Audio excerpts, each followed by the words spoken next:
Assalamu alaikum wa rahmatullahi wa barakatuh. To send me and peace out to the rest of you. Hit the share button because the message is more important than the messenger.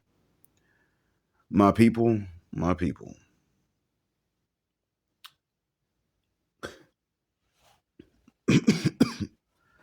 um, I have to be honest about something that does surprise me a bit. I started to listen to Dennis Spurling's take on suing people from the motherland or suing governments. And I promised on Buy Me a Coffee that I would only speak on that and on the FBA to FBAA series there only for them. So I recommend that you go in and subscribe. I'm also not going to do any further reviews of Sinners except there. And I plan on watching it again before doing a more in-depth review. I do have certain ideas, but I want to watch it one more time before doing an in-depth review, inshallah. I would like to say to you that you are going to have to hear both sides of the argument. And in order to be fair to Attorney Spurling, to condemn him when he provokes that, to credit him when he provokes that, we're probably going to have to hear the counter arguments. I will state this though. Here for you, right now, listening for you, I will state this. Most people on the continent are not looking to fight with us. And in addition to that,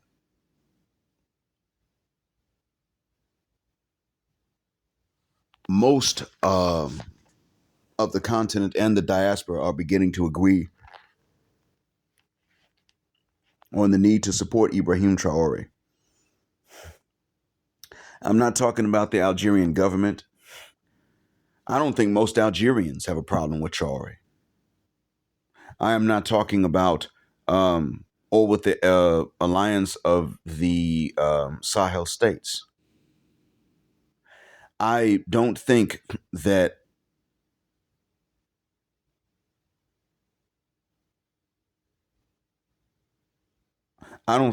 your average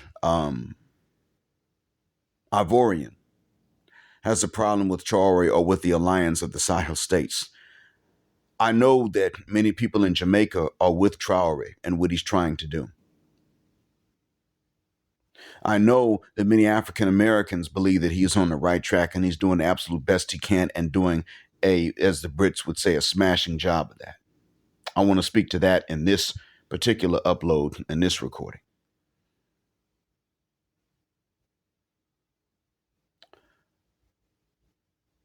No matter what, and I'm going to listen to Mr. Spurling before I comment on that on Buy Me a Coffee, but no matter what I wind up saying on there, I want to tell you all here that Ibrahim Traore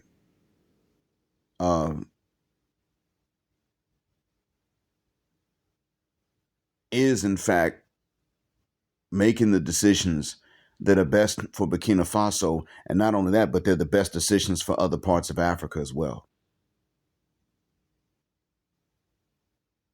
If other nations made these same decisions, then this would be better for the continent. And not only that, but it would insulate him.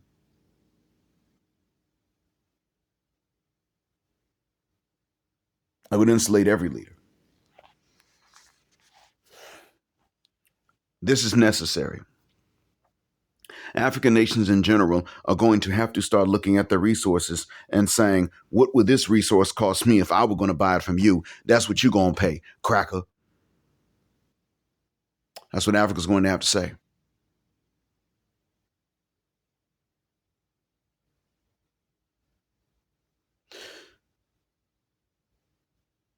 we're going to have to say the same thing. And truth be told, black nations are going to have to cooperate. Now, I am a Muslim who does not believe in racial nationalism. I'm a Muslim that, generally speaking, does not believe in what is referred to in Arabic as asabiya, which pretty much just means partisanship and unnecessary divisiveness. I don't believe in these things, and that's a part of my faith. You don't just divide yourself unnecessarily, and there are necessary reasons to divide. But without them, you don't do it. But I understand that while race has never been a criteria for unity of any race, it has been enough of a reason for other people that are not of the black race to unify and cooperate when we walk in the room. They generally agree they don't want us on top of or doing better than either of them. With that being said, I want to sit up and tell you guys that this alone gives black people the reason to cooperate. It gives black people the compulsion to cooperate. We don't have a choice. We're not always going to love each other, and we're not even always, we're not the same. There isn't really such a thing as a black unity for some sort of supernatural, moral, cosmological reason. It comes down to the fact that because we resemble Adam, the devil hates us, and therefore other people can't see the devil. And he doesn't sound to them like he's a sudden intruder in the same room as them. He sounds to people like our own thoughts and our ideas. So he is therefore able to give people ideas, and he has a motive to give people ideas that are anti-black. And he does it, and people listen thinking it's their own ideas, and then people think that it's just instinctive to be anti-black. That's what happens. And since this happens and people have an easy time with it, we have a compulsion, let alone an incentive, to cooperate for each other's safety and mutual defense. That we do have. And I do not think that it is okay I don't think it's okay for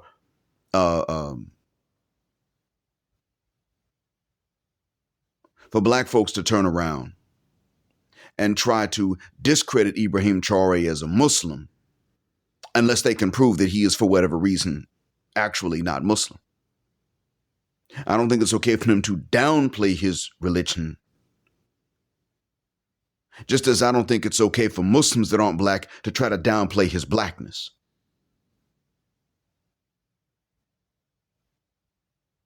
These are not mutually exclusive.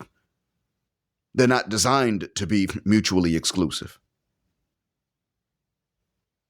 Race and religion are not the same. They're not supposed to be. But I can tell you this, people's reaction to race can show you their religion.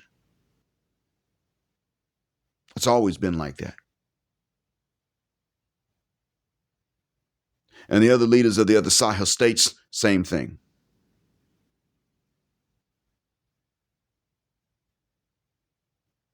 Africa's going to have to cooperate for safety and fair treatment because Africa's not going to get it without this cooperation. And never was, and it's simply never going to.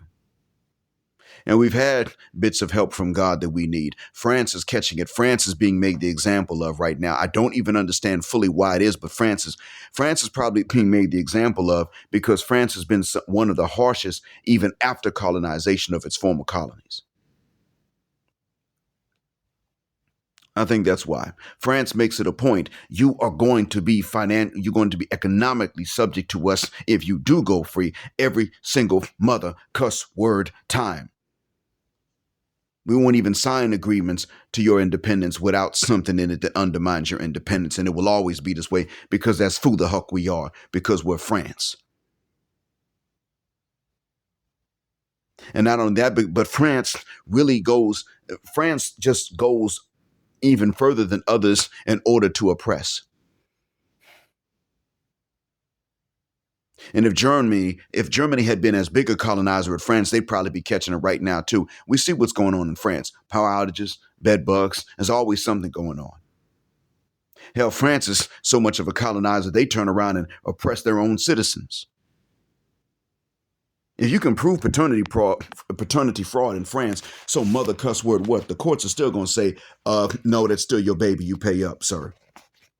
It's okay that she never screwed you and she screwed everybody but you and then blamed you for the baby. Doesn't matter. You pay up.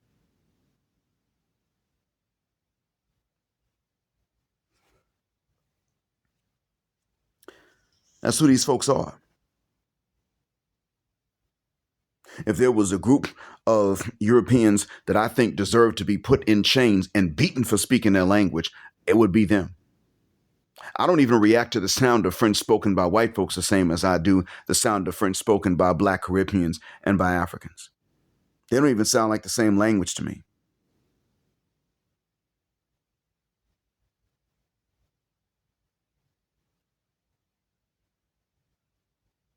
To be honest with you, I'm here to hear the African speaking and I can't understand it, but I'm like, yeah, I can tell that's the African speaking it.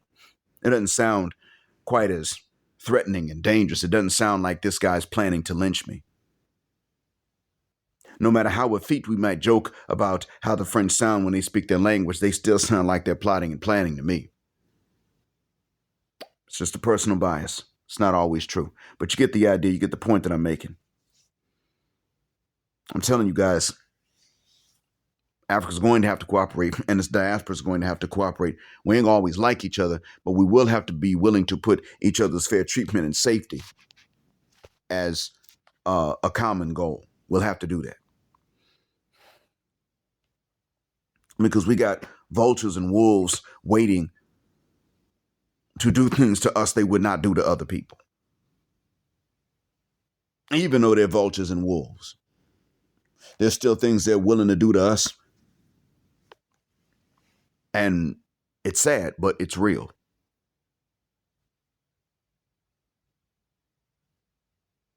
So with that being said, my people, no matter what I decide regarding Dennis Spurling, no matter what I decide, there's certain things that we're going to have to put in front of some other things. And I'm not here to preach anything that is going to be harmful to us,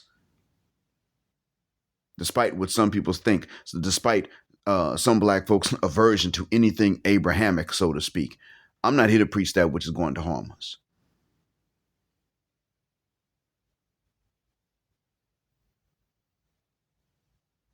I never was.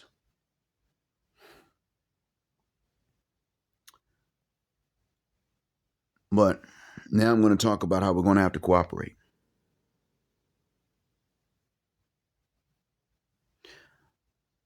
My order should be arriving soon, so I'm going to go ahead and wait for that and listen to what Spurling said and record that. And that's going to go to buy me a coffee. That's it.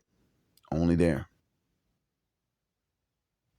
I might even do, matter of fact, I have not updated my Dr. Blee's series on Buy Me a Coffee yet. I think I need to put some of those funny stories on there as well.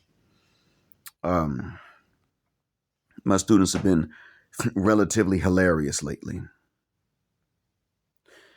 So that being said, I hope that this helps out. As always, thank you for listening. Black heart, black mind, blackout, assalamu alaikum, black heterosexual man, select male power, because they don't like a black patriarchy until extinction or judgment day. Thank you for flying with us again here on Jet Black Air, where the phrase jet black is also a verb. Keep jetting black with us till the wings and the wheels fall off. Gender, justice forever.